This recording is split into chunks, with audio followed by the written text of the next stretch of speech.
안녕하세요, 시청자 여러분.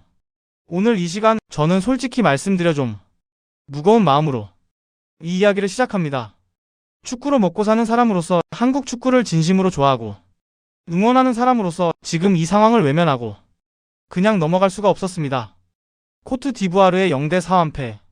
숫자만 놓고 보면 충격적입니다.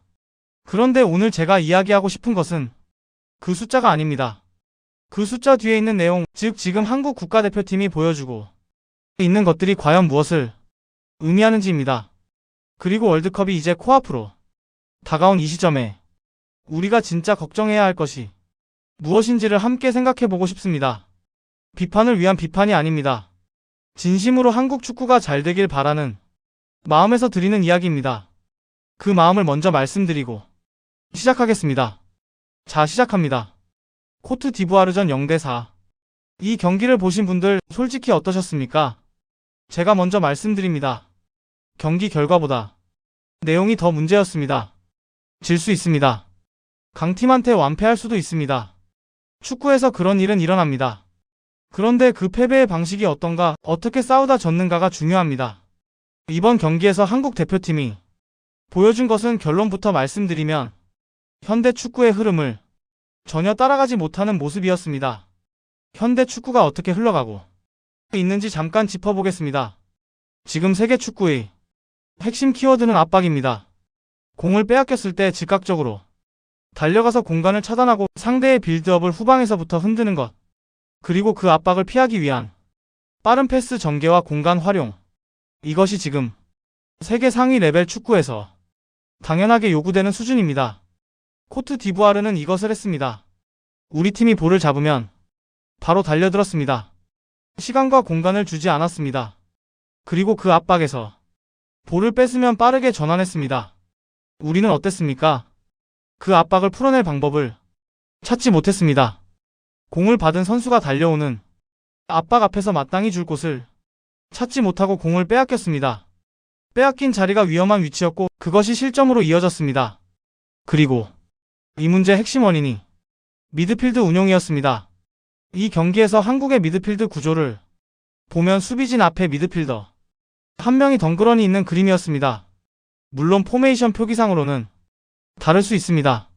그러나 실제 경기에서 선수들이 배치된 방식을 보면 중원의 실질적인 압박 해소 역할을 할 수 있는 숫자가 부족했습니다. 상대팀이 압박을 들어올 때 이것을 풀어내려면 어떻게 해야 합니까? 공을 받을 수 있는 선수가 여러 각도에 있어야 합니다. 한 선수가 압박을 받으면 옆에서 받아줄 선수, 앞에서 받아줄 선수, 뒤에서 지원해줄 선수가 있어야 합니다. 그래야 공이 돌아가면서 압박을 벗어날 수 있습니다. 그런데 중원의 선수가 부족하면 어떻게 됩니까? 공을 줄 곳이 없습니다. 줄 곳을 찾다가 달려오는 상대 선수에게 공을 빼앗깁니다. 한번 빼앗기면 중원이 비어있으니 상대가 바로 전진합니다. 수비 라인이 노출됩니다. 이것이 이 경기에서 반복된 패턴이었습니다. 미드필드에서 연결이 안되니 긴 볼을 띄웁니다. 그런데 긴 볼을 받을 공격수들도 고립됩니다. 수비진이 높이 올라오지 못하니 전체적으로 팀이 낮고 좁습니다. 낮고 좁은 팀은 상대에게 공격 공간을 내줍니다. 한마디로 정리하면 현대 축구에서 어떻게 싸워야 하는지에 대한 그림이 없었습니다. 그리고 이 경기에서 하이드레이션 브레이크가 어떻게 작용했는지를 봐야 합니다. 이것이 단순한 물 마시는 시간이 아니었습니다. 코트 디부아르는 이 시간을 정확하게 활용했습니다.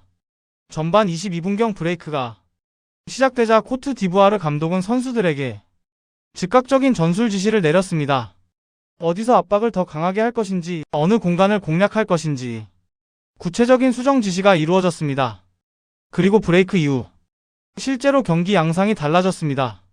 우리 팀은 어떠했습니까? 이 시간이 오히려 독이 됐습니다. 경기 흐름 속에서 어떻게든 버티고 있던 집중력이 브레이크로 인해 끊겼습니다. 다시 경기가 시작됐을 때 그 흐름을 되찾지 못했습니다. 방어적으로 버티던 형태도 유지하지 못하고 오히려 더 무너졌습니다. 같은 3분이었습니다. 그런데 코트 디부아르는 그 3분을 전술 개선의 기회로 썼고 한국은 그 3분을 집중력이 분산되는 시간으로 써버렸습니다. 이것이 보여주는 것이 무엇입니까? 단순히 선수 개인의 문제가 아닙니다. 팀이 어떤 상황에서도 일관된 원칙을 유지할 수 있는 전술적 기반이 없다는 것을 보여주는 장면이었습니다. 경기가 끊겼을 때 다시 정신을 차릴 수 있는 명확한 원칙, 그것이 지금 이 팀에 없는 것이 아닐까 하는 의문이 들었습니다. 그런데 사실 경기 내용보다 저를 더 슬프게 한 것은 따로 있습니다. 팬들의 반응입니다. 아니, 정확하게는 반응의 부재입니다. 예전 한국 대표팀 경기를 생각해 보십시오. 졌을 때도 화가 났습니다. 그 화가 났다는 것은 관심이 있다는 뜻입니다. 분통이 터지고 욕도 나오고 다음엔 잘하겠지 하는 기대가 있었습니다. 축구에 감정이 실렸습니다. 지금은 어떻습니까? 이번 0대4 패배에 대한 팬들의 반응을 보면 분노보다 무관심이 더 많습니다. 지쳐서 포기한 것 같은 반응들, 응원하기 민망한 대표팀이라는 말이 나옵니다. 국가대표팀 경기에 이런 말이 나온다는 것이 얼마나 심각한 상황인지를 보여줍니다. 팬들이 화를 내는 것은 아직 기대가 있다는 뜻입니다. 무관심은 기대 자체를 포기한 것입니다. 지금 많은 팬들이 기대를 접어가고 있습니다. 그것이 가장 무섭습니다. 축구로 먹고 사는 저 같은 사람 입장에서 이것은 단순히 성적의 문제가 아닙니다. 한국 축구 전체에 대한 관심과 열기가 식어간다는 것은 이 산업 전체의 문제입니다. 대표팀이 팬들의 마음을 잃어가고 있습니다. 그 공백을 어떻게 메울 것인지에 대한 답이 지금 보이지 않습니다. 선수들 이야기도 해야 합니다. 서령우 선수의 인터뷰가 많은 것을 시사했습니다. 소속팀에서 쓰는 전술과 국가대표팀에서 요구하는 전술이 달라서 적응이 어렵다는 내용이었습니다. 특히 3백 전술을 언급했습니다. 이것이 왜 문제입니까? 국가대표팀은 소속팀처럼 매일 훈련할 수가 없습니다. 어매치 기간에 짧은 시간 모여서 훈련하고 경기를 치르는 구조입니다. 그 제한된 시간 안에 선수들이 전술을 완전히 숙지하고 경기에서 구현하기가 얼마나 어려운지는 조금만 생각해봐도 알 수 있습니다. 소속팀에서 포백으로 뛰던 선수를 국가대표팀에서 3백으로 쓰려면 그 포지션 이에 역할 숙지, 주변 선수와의 연계, 이 모든 것을 짧은 훈련 기간에 해내야 합니다. 이것이 현실적으로 가능합니까? 어렵습니다. 그런데 선수가 인터뷰에서 이 이야기를 꺼냈다는 것이 무엇을 의미합니까? 현장에서 뛰는 선수 본인이 전술적 혼란을 느끼고 있다는 것입니다. 감독의 의도를 완전히 이해하지 못한 채로 경기에 나서고 있다는 것입니다. 선수들의 잘못이 아닙니다. 이것은 전술 운용과 커뮤니케이션의 문제입니다. 선수들이 자신이 무엇을 해야 하는지 명확하게 이해하고 확신을 갖고 뛸 수 있어야 합니다.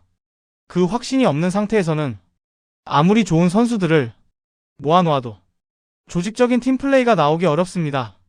이제 이 모든 것의 배경에 있는 이야기를 해야 합니다. 홍명보 감독 선임 과정과 정몽규 회장 이야기입니다.